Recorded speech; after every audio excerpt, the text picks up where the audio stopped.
So ito na nga mga kawinwin, ngayong araw naisipan namin gumayak papuntang syudad para makapanood sila RR at Tatiana ng Minecraft na bagong palabas ngayon sa sinihan. At nung nakaraan linggo pa nga nila gustong manood. At kasama namin mga pinsan ni Papa Jeric, medyo late na din nakaalis ng bahay kaya nagmamadali kami at sa Robinson namin plano manood.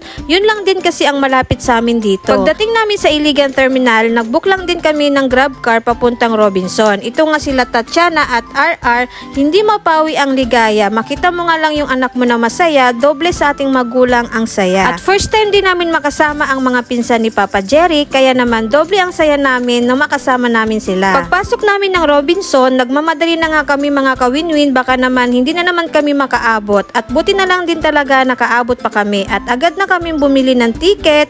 Hindi din ko kompleto pag walang popcorn at drinks, kaya bumili na din kami. Maya-maya pa nga pumasok na kami sa loob at grabe nga naman ingay namin, lalo na tong sila RR at Tatiana. Sobrang excited nila dahil isa ito sa karaniwang nilalaro ng mga bata ngayon at mapapanood nila ang kwento talaga ng Minecraft. At masasabi din talaga natin na iba na din talaga mga bata ngayon, mas high-tech na ang kaalaman nila dahil nga naman sa sobrang dami na ngayong lumalabas na mga teknolohiya, lalo na din sa social media. Sila Papa Jeric hindi na nga sumama sa amin, may nilakad nga sila muna at babalikan na lang nila kami. And finally, andito na nga kami sa loob ng sinihan. Bago nga magumpisa, nakapag-emote-emote muna kami at nakapag-picture. Ayun na nga mga kawinwin, tapos na din kami manood at habang nanonood nga sila Tatiana at RR, talaga namang pinagmamasdan ko sila. Matutuwa ka talaga dahil lahat ng karakter sa palabas kilalang kilala nila, lalo na ang kanta ng palabas, kabisado din nila at kami pa talaga tinuruan kung sino-sino ang mga bida sa palabas.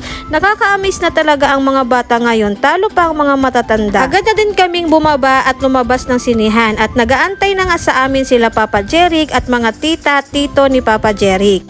Nag-enjoy pa yan ang bonnet. Retouch lesson kami ha. Retouch mo tayo sa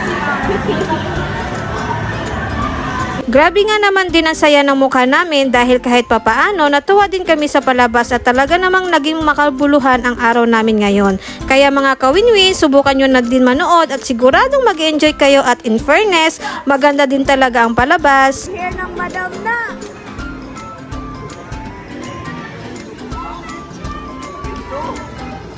At dahil nagutom na nga kaming lahat, naghanap na kami ng makakainan at syempre libre ito ni Papa Jeric. Dito kami sa Shakey's kumain at sakto din pala Mother's Day ngayong araw. Kaya treat na din sa amin ito ni Papa Jeric. At bihira lang din kami magkakasama at kumain din sa labas, kaya naman sinulit na namin kung kumain. At syempre Happy Mother's Day sa lahat ng mga ilaw ng tahanan at salamat po Lord sa blessing at marami na naman kaming makukwentuhan, tawanan at malalagay sa libro ng mga masasayang memories.